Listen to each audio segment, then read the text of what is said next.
जय माता दी दोस्तों, स्वागत है आपका हमारे YouTube चैनल पर। आज मैं आपको इस वीडियो में सुनाऊंगी अजा एकादशी की व्रत कथा। अर्जुन ने कहा, हे पुंडरीकाक्ष, मैंने श्रावण शुक्ल एकादशी अर्थात पुत्रदा एकादशी का सविस्तार वर्णन सुना। अब आप कृपा करके मुझे भाद्रपद माह के कृष्ण पक्ष की एकादशी के विषय में भी बतलाइए। इस एकादशी का क्या नाम है तथा इसके व्रत का क्या विधान है? इसका व्रत करने से किस फल की प्राप्ति होती है? श्री कृष्ण ने कहा, हे कुंती पुत्र, भाद्रपद माह के कृष्ण पक्ष की एकादशी को अजा एकादशी कहते हैं। इसका व्रत करने से सभी पाप नष्ट हो जाते हैं। इस लोक और परलोक में मदद करने वाले इस एकादशी व्रत के समान संसार में दूसरा कोई व्रत नहीं है। अब ध्यान पूर्वक इस एकादशी का महात्म्य श्रवण करो। पौराणिक काल में भगवान श्री राम के वंश में अयोध्या नगरी में एक चक्रवर्ती राजा हरिश्चंद्र नाम के एक राजा हुए थे। राजा अपनी सत्य निष्ठा और ईमानदारी के लिए प्रसिद्ध थे। एक बार देवताओं ने इनकी परीक्षा लेने की योजना बनाई। राजा ने स्वप्न में देखा कि ऋषि विश्वामित्र को उन्होंने अपना राजपाट दान कर दिया है। सुबह विश्वामित्र वास्तव में उनके द्वार पर आकर कहने लगे, तुमने स्वप्न में मुझे अपना राज्य दान कर दिया।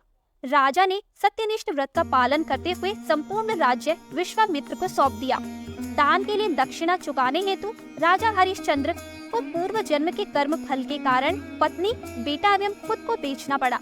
हरिश्चंद्र को एक डोम ने खरीद लिया जो शमशान भूमि में लोगों के दाह संस्कार का काम करवाता था।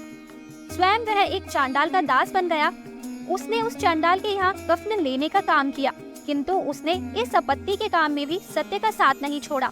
जब इसी प्रकार उसे कई वर्ष बीत गए तो उसे अपने इस नीच कर्म पर बड़ा दुख हुआ और वह इससे मुक्त होने का उपाय खोजने लगा।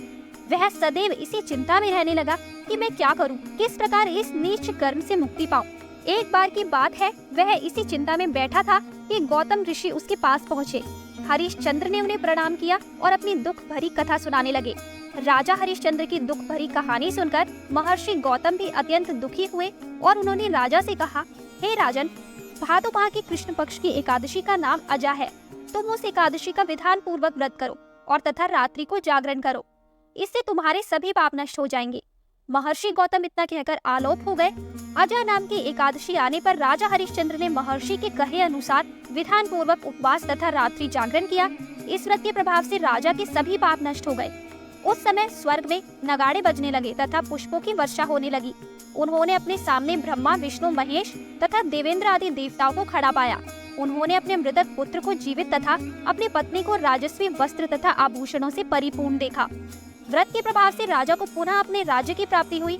वास्तव में एक ऋषि ने राजा की परीक्षा लेने के लिए यह सब कौतुक किया था, परंतु अजा एकादशी के व्रत के प्रभाव से ऋषि द्वारा रची गई सारी माया समाप्त हो गई और अंत समय में हरिश्चंद्र अपने परिवार सहित स्वर्ग लोक को गया।